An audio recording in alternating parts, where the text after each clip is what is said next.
नमस्कार। अब क्लासिफिकेशन की अगली कड़ी में हम आते हैं एडोल्फ एंगलर एंड प्रेंटल के सिस्टम ऑफ क्लासिफिकेशन पर। एडोल्फ एंगलर के द्वारा जो क्लासिफिकेशन दिया गया है एक बीजपत्री पादपों को, इन्होंने जो एडोल्फ एंगलर है ये 1844 में इनका बर्थ हुआ था और 1930 में इनकी डेथ हुई थी। इसी तरह से कार्ल प्रेंटल ने 1849 में इनका बर्थ हुआ था और 1893 में इनकी डेथ हुई थी। ये दो साइंटिस्ट हैं, ये एडोल्फ एंगलर और कार्ल प्रेंटल। इसके बाद जो एडोल्फ एंगलर हैं, ये दोनों साइंटिस्ट जो हैं जर्मन साइंटिस्ट हैं और इन्होंने अपनी फेमस बुक द नेचर लाइकन फ्लैंजन फैमिलियन, इसके अंदर इस वर्गीकरण को दिया और इन्होंने 23 वॉल्यूम में इस बुक को लिखा है, जो 1887 से 1915 के बीच में इसको प्रकाशित किया गया और संपूर्ण पादप जगत को इसमें उन्होंने वर्गीकृत किया है। ये जो वर्गीकरण की पद्धति है, ये जो बुक है इनकी, इस बुक के अंदर ये जो बुक है, इस बुक के अंदर इन्होंने ये नेचुरल फ्लेंजिन, ये वाली जो बुक है, ये वाली, इसके अंदर इन्होंने सारे संपूर्ण मतलब एल्गी से लेकर एंजियोस्पर्म तक इन्होंने क्लासीफाई किया है। इनका क्लासिफिकेशन जो है वो फाइलोजेनेटिक सिद्धांत, डार्विन के सिद्धांत के बाद इन्होंने ये वर्गीकरण दिया है और इस पद्धति का विकास आइक्लर की पद्धति को आधार मानकर, आइक्लर की जो पद्धति है विकास की, उसको आधार मानकर इन्होंने वर्गीकरण दिया है। तो फाइलोजेनेटिक सिस्टम है जो कि इवोल्यूशनरी ट्रेंड पर बेस्ड है।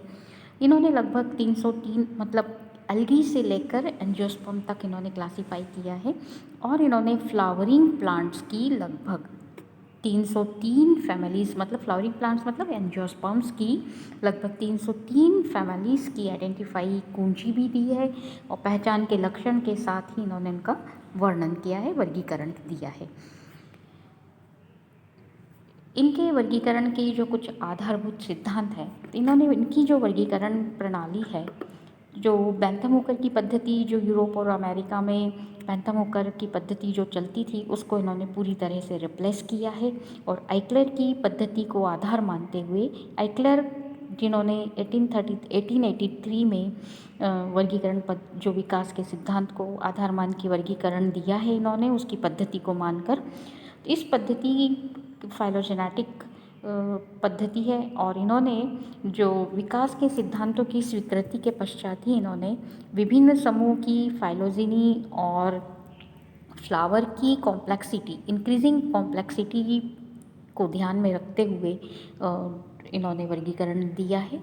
तो ये जो वर्गीकरण है, इसकी जो कुछ आधारभूत सिद्धांत हैं कि प्रिमिटिव फ्लावर में पेरियंथ एब्सेंट होते हैं और उनसे विकसित पुष्पों में पेरियंथ एक चक्र में होते हैं और इससे अधिक विकसित, उससे अधिक जो विकसित मतलब जो सबसे विकसित पुष्प हैं उनमें 2 चक्रों में होते हैं। गैमापेटली जो है वो प्रगत है लक्षण और पॉलीपेटली जो है वो आद्य है। एनिमोफिली आद्य लक्षण है, एंटमोफिली लक्षण जो है वो प्रगत लक्षण है। इसी तरह से सुपीरियर ओवरी आद्य है और इन्फीरियर ओवरी प्रगत लक्षण है। ये जो इवोल्यूशनरी सिद्धांत है वो इस तरह से इन्होंने अपने वर्गीकरण में इन्वॉल्व किए हैं।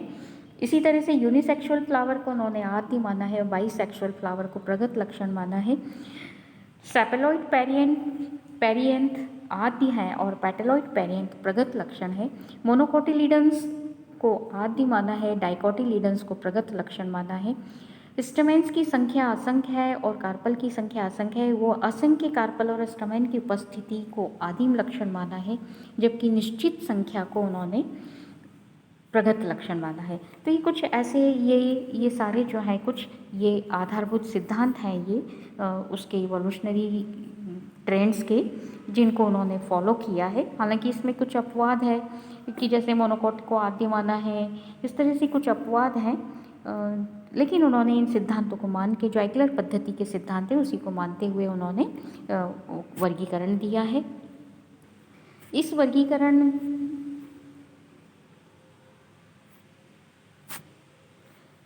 की जो आउटलाइन है इस वर्गीकरण पद्धति की, कि ये प्लांट किंगडम है। प्लांट किंगडम को इन्होंने 1 से लेके 11 डिवीज़न में डिवाइड किया है।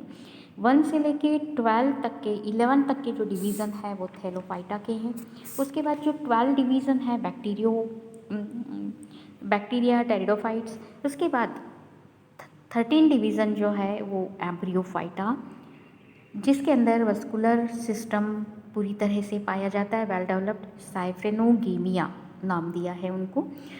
एम्ब्रियोफाइटा या फिर उसको साइफेनोगेमिया या फिर स्पर्मेटोफाइटा। साइफेनोगेमिया इसलिए कहा जाता है कि यहाँ पर वस्कुलर सिस्टम पूरी तरह से विकसित होता है। इसको फिर 2 सब डिवीज़न में बांटा है, जिम्नोस्पर्मी और एंजियोस्पर्मी। अब हम बात करेंगे एंजियोस्पर्मी की। एंजियोस्पर्मी को उन्होंने 2 क्लासेस में बांटा है, मोनोकोटिलिडनी और डाइकोटिलिडनी। मोनोकोटिलिडनी उसके कैरेक्टर के आधार पर, जो हम आगे अगली स्लाइड में देखते हैं, यहाँ पर हम इतना देखते हैं कि इसमें 11 ऑर्डर और 45 फैमिलीज इंक्लूड की है। डाइकोटिलिडनी को फिर इन्होंने 2 सब क्लासेस में बांटा है, आर्चिक्लेमाइडी और मेटाक्लेमाइडी। आर्चिक्लेमाइडी में 33 ऑर्डर्स और 206 फैमिलीज़ हैं। मेटाक्लेमाइडी के अंदर 11 ऑर्डर्स और 52 फैमिलीज़, उन ऑर्डर की 52 फैमिलीज़ हैं। अब ये जो क्लासिफिकेशन है किन कैरेक्टर के आधार पर इन्होंने दिया है, तो आउटलाइन जो है क्लासिफिकेशन क्लासेस और सब क्लासेस की कि उनके क्या कैरेक्टर्स हैं। तो जैसा कि हम पहले से जानते हैं कि मोनोकोटिलिडनी में सीड में एक कोटिलिडन होता है, लीफ में पैरेलल वेनेशन होता है, वस्कुलर बंडल्स बिखरे हुए और ओपन होते हैं। इन कैरेक्टर के आधार पर मोनोकोटिलिडनी में रखे गए हैं प्लांट्स। और फ्लावर ट्राइमेरस होता है। इस क्लास के अंदर उन्होंने 11 ऑर्डर्स 45 फैमिलीज रखी हैं। जो ऑर्डर की शुरुआत है पेंडेनल्स ऑर्डर से, फर्स्ट ऑर्डर पेंडेनल्स है और अंतिम ऑर्डर है माइक्रोस्पर्मी। इसको सबसे आदिम माना जाता है और ये सबसे इवॉल्व है। इसी प्रकार से फैमिली टाइफेसी से शुरुआत होती है और अंत होता है ऑर्किडेसी। ऑर्किडेसी जिसको सबसे इवॉल्व फैमिली माना जाता है, उसमें समापन होता है। इसी तरह से डाइकोटिलिडन्स के अंतर्गत हम आते हैं। क्लास डाइकोटिलिडनी में 2 कोटिलिडन्स की उपस्थिति होती है। लीफ में रेटिकुलेट वेनेशन और वस्कुलर बंडल एक रिंग में होते हैं, जबकि मोनोकोटिलिडन्स में ग्राउंड टिश्यू में होते हैं, बिखरे हुए होते हैं और क्लोज होते हैं। ये एक रिंग में होते हैं और ओपन वस्कुलर बंडल्स होते हैं। फ्लावर जो है वो ट्राइमेरस और पेंटामेरस। ट्राइमेरस मतलब 3 सेपलिया पेटल्स, पेंटामेरस मतलब 5 होंगे। इनको 2 सब क्लास में बांटा है, आर्चिक्लेमाइडी और मेटाक्लेमाइडी या सिम्पेटली। जैसा कि हम पॉलीपेटली और गैमापेटली कहते हैं बैंथम हुकर के क्लासिफिकेशन में, उसी तरह से अब इनको आर्चिक्लेमाइडी, ये फर्स्ट आर्चिक्लेमाइडी को हमने किस तरह से रखा है कि पेरिएंट एब्सेंट होता है, साइक्लिक कोरोला और सामान्यतः पॉलीपेटलस होता है और इसका प्रारंभ जो है वो वर्टिसिलिएटी इसका ऑर्डर है और कुल जो प्रारंभ जो है वर्टिसिलिएटी और अंतिम ऑर्डर है अम्बेली फ्लोरी और प्रथम कुल है कैज्यूराइनेसी और इसका अंतिम कुल जो इस आर्चिक्लेमाइडी का अंतिम कुल है कोरोनेसी। इसी तरह से मेटाक्लेमाइडी या सिम्पेटली, यहाँ पर पेरिएंथ 2 चक्र में उपस्थित होते हैं और कुछ अपवाद को छोड़कर गैमापेटलस होता है कोरोला, मतलब गैमापेटलस होते हैं कोरोला। यहाँ पर पेटल्स जो है गैमापेटलस हैं और जो है इसका प्रारंभ जो है इरिकेल्स ऑर्डर से होता है और अंतिम ऑर्डर है इसका कैम्पान्युलेटी। इसी तरह से इनकी जो प्रारंभिक फैमिली है वो क्लिथ्रेसी और अंतिम फैमिली जो कि सबसे इवॉल्व मानी जाती है कंपोजिटी। ये सबसे प्रारंभिक कुल। इसके बाद ये जो प्रारंभिक कुल है जो कि इवोल्यूशन के हिसाब से इसको सबसे प्रिमिटिव माना जाता है इसमें सिम्पेटली में, और इसको सबसे एडवांस कुल माना जाता है। इसके बाद जो ये क्लासिफिकेशन, इसकी आउटलाइन कि इस तरह से एंजियोस्पर्मिक प्लांट को डिवाइड किया गया है। इसके बाद मोनोकोटिलीडन्स जो जिम्नोस्पर्म है उसको मोनोकोटिलीडन्स एंजियोस्पर्म से पहले रखा गया है, और जिम्नोस्पर्म जो सब डिवीज़न है उसके अंदर 7 क्लासेस रखी गई हैं: साइकेडोफिलिकेल्स, साइकेडेल्स, बेनिटाइटेल्स, गिंगोएल्स, कोनिफरेल्स, कार्डिएटेलिस, नीटेलिस। इस तरह से हमको यहाँ पर सिर्फ एंजियोस्पर्म की बात करेंगे हम। तो इस तरह से ये जो यहाँ पर जो आर्चिक्लेमाइडी और इस इधर ये जो आर्चिक्लेमाइडी और सिम्पेटली है, इनको इनकी कोरोला की प्रेजेंस के आधार पर इस तरह से इनको डिवाइड किया हुआ है। जैसे कि हमने पॉलीपेटली और पॉलीपेटली गैमापेटली में देखते थे, उसी तरह से यहाँ पर अब इस क्लासिफिकेशन की मेरिट्स क्या क्या हैं और डीमेरिट्स, हर उसमें गुण भी हैं दोष भी हैं।